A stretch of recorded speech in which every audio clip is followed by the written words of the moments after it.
Hey guys, so today I'm going to be talking about the second Neapolitan novel by Elena Ferrante, which is called The Story of a New Name. So, this book I think is much better than the first book, though I did really enjoy My Brilliant Friend. But I feel like The Story of a New Name takes it in a whole new direction now that they're, in the late stages of adolescence as to My Brilliant Friend, which is early childhood through middle adolescence. So this book is interesting because it shows the different lives Elena and Leela take as they grow up and become women. Elena is basically living Leela's dream. She's going to school. She's becoming an author. She's having this really successful life, kind of. Like Elena still struggles. Yeah, she's still going through her teenage years, and those are rough for everybody.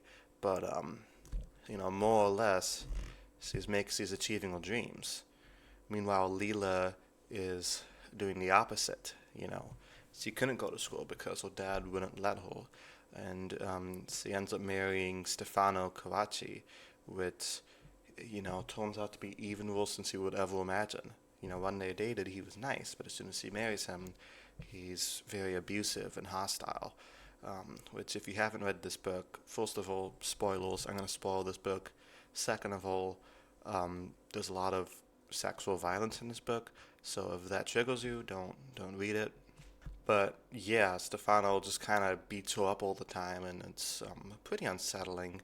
And what's even more unsettling is how the rest of the neighborhood, Leela's family and friends react to it. They're like, oh, well, Leela misbehaves. She deserves it. I guess times were pretty different back then. If she misbehaves, she deserves a good whooping. I feel like if this happened nowadays, it would be more of a big deal. But I like how much they describe it in this book because they don't hold back. You really feel what she's feeling. The way Ferrante writes these two girls is like, very realistic, I'd say. Like, the way you connect to them. You feel like this isn't a story. These are actually real people, and you're reading about their lives. I think that's a trademark of any good author. Tons of good authors do this. And Elena Ferrante is like no other. Like, the stuff that happens in this book, you feel like it actually did, even though it didn't.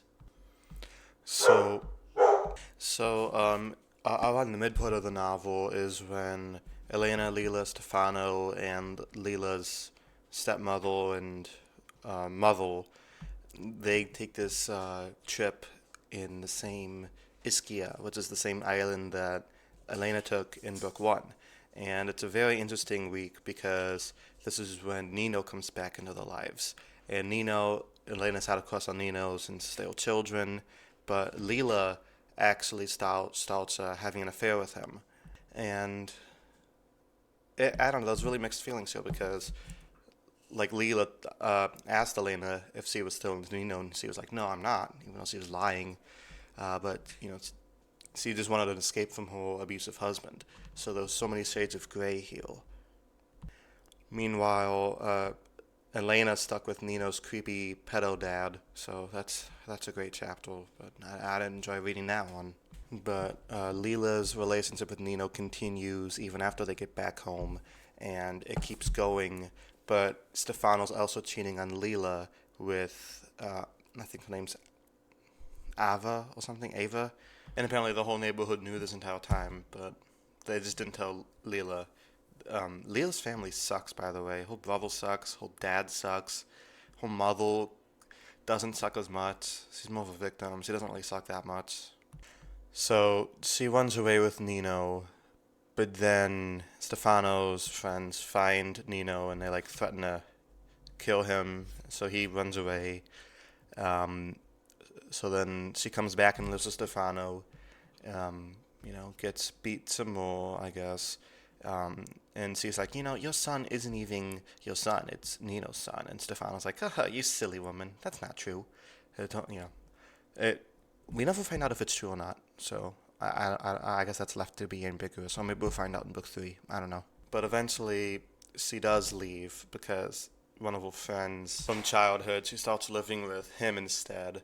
Though she doesn't love him, they're just friends. But it's better than Stefano. So I think Leela comes out of the book happier than she was when she started, even though she had all those years of trauma. Um, Meanwhile, Elena finally becomes a published author and she writes The Blue Fairy, which is a book her and Leela started writing when they were very little. And it's a very heartbreaking ending because she goes to visit Leela and hands her the book, and she pretends not to remember it. And when she thinks Elena's not looking, she throws it in the file. And it's a very sad ending because it shows, like, I think it shows how far she's gone, and she doesn't want to think about the potential of her past. You know, she she loves Elena, but she doesn't want to, like. She feels envious of her success, while she never got the opportunity. So yeah, book two ends on a bittersweet note, and yeah, it's a very good book. I highly recommend this to anybody who likes historical fiction. Um, in other news, I watched season one of the TV show. I thought that was great too. The actors who play the girls, both like the 10-year-old versions and the 16-year-old versions, they're amazing. The soundtrack is great. The directing is great.